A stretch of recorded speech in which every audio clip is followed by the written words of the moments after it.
ಗೊಂಬೆಗಳು ಅಂದ್ರೆ ನೆನಪಿಗೆ ಬರೋದು ದಸರಾ ಹಬ್ಬ ಮಾತ್ರ.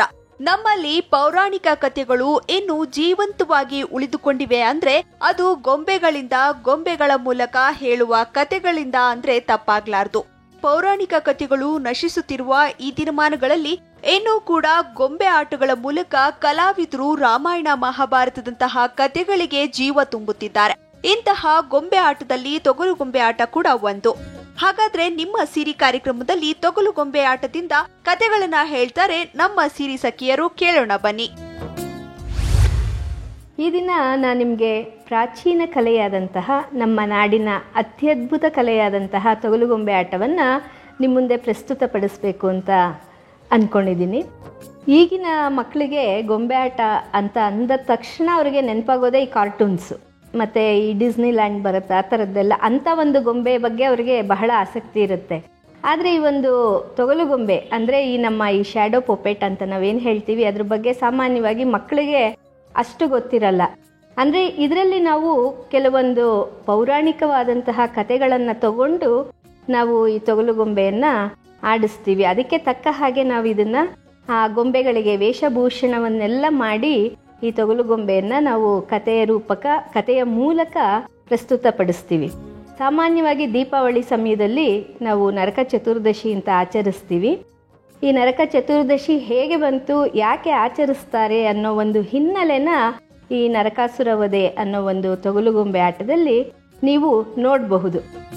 ಅಗಜಾನನ ಪದ್ಮಾರ್ಕಂ ಗಜಾನನ ಮಹರ್ನಿಶಂ ಅನೇಕದಂತಂ ಭಕ್ತಾನಾಂ ಏಕದಂತಮುಪಾಸ್ಮಹೇ ಏಕದಂತಮುಪಾಸ್ಮಹೇ.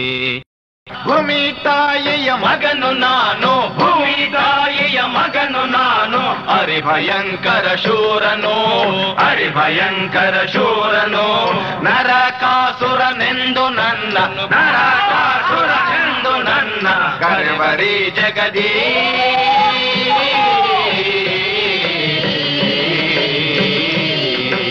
ಬ್ರಹ್ಮ ನನಗೆ ಅಜೇಯನಾಗೆಂದು ವರವಿತ್ತಿದ್ದಾನೆ.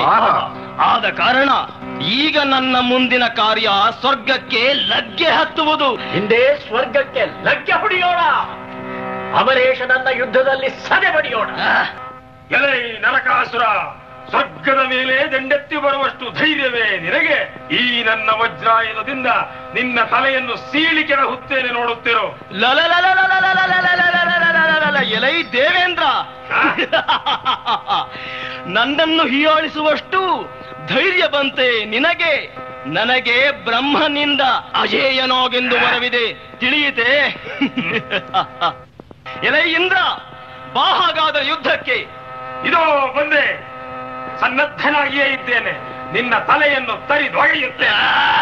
ಬಾ ಬಾ.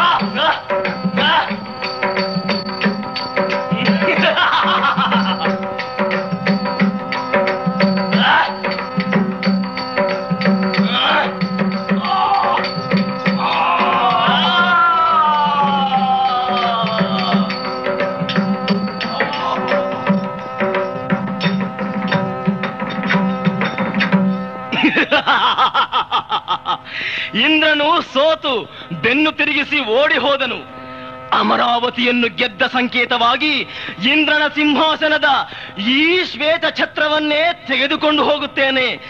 ಅದೇ ಸರಿಯಾದ ವಿಜಯದ ಸಂಕೇತ. ಓ ಆಪದ್ಬಾಂಧವ ಮುರಾರಿ, ಮುರಾರಿ ರಕ್ಷಿಸು, ಕಾಪಾಡು, ಕಾಪಾಡು ನನ್ನನ್ನು. ದೇವೇಂದ್ರ, ಏನಿದು?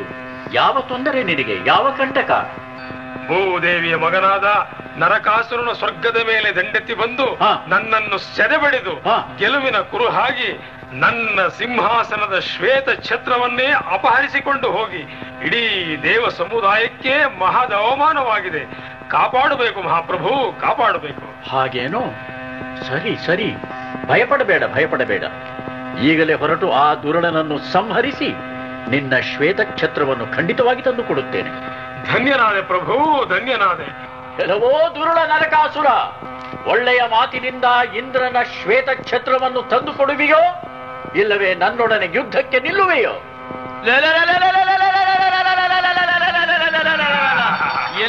ಓ ಯಾದವ ಕುನ್ನಿ, ನರಕಾಸುರನ ಪ್ರತಾಪದ ಬಗ್ಗೆ ನಿನಗೇನು ತಿಳಿದಿಲ್ಲವೇನೋ ಹುಲುಮಾನವ?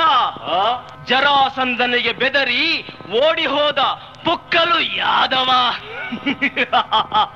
ಓ ನರಕಾಸುರ, ಹೀಗೆಂದ ಮೇಲೆ ನೀನು ಶರಣಾಗುವುದಿಲ್ಲ ಎಂದ ಹಾಗಾಯಿತು. ಇಲ್ಲ. ಓ ನರಕಾಸುರ, ನನ್ನ ಇರುಕಿನಲ್ಲಿ ಸಿಕ್ಕಿದೆ ಈಗ.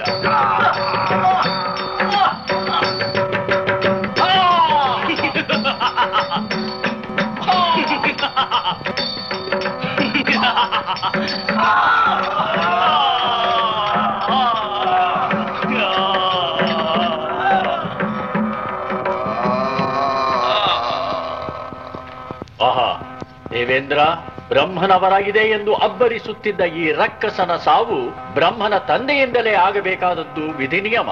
ಬಿಡು, ಲೋಕ ಕಂಟಕನ ನಿರ್ಮೂಲವಾಯಿತು. ಇನ್ನು ನಿನ್ನ ಸಿಂಹಾಸನದ ಶ್ವೇತಛತ್ರ.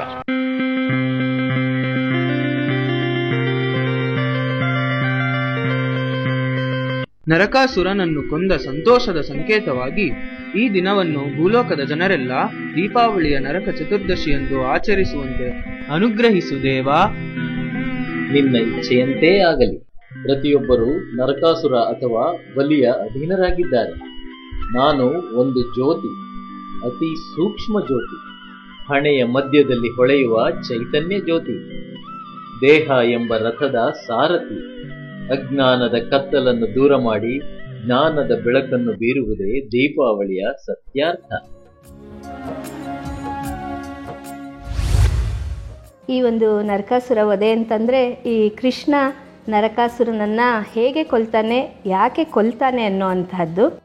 ಈಗ ಇದರಲ್ಲಿ ನಾವು ನಿಮಗೆ ಬಹಳ ಸಂಕ್ಷಿಪ್ತವಾಗಿ ಈ ಒಂದು ನರಕಾಸುರ ವಧೆ ಹೇಗಾಯಿತು ಅನ್ನೋದನ್ನು ಮಾತ್ರ ನಿಮಗೆ ತೋರಿಸಿದ್ದೀವಿ. ಇದರಲ್ಲಿ ಪೂರ್ತಿ ಕಥೆಯನ್ನು ನಮಗೆ ತೋರಿಸೋದಕ್ಕೆ ಸಮಯದ ಅಭಾವದಿಂದ ಆಗಿಲ್ಲ. ಮತ್ತೊಮ್ಮೆ ಸಮಯ ಸಿಕ್ಕಾಗ ನಿಮಗೆ ಇದರ ಪೂರ್ತಿ ಕಥೆಯನ್ನು ತೋರಿಸುವಂತಹ ಪ್ರಯತ್ನವನ್ನು ಮಾಡ್ತೀವಿ. ನೋಡಿದ್ರಲ್ಲ ನರಕಾಸುರನ ವಧೆ ಕಥೆಯನ್ನ ಎಷ್ಟು ಅರ್ಥಪೂರ್ಣವಾಗಿ ಕಲಾವಿದರು ಪ್ರದರ್ಶಿಸಿದ್ರು ಅಂತ.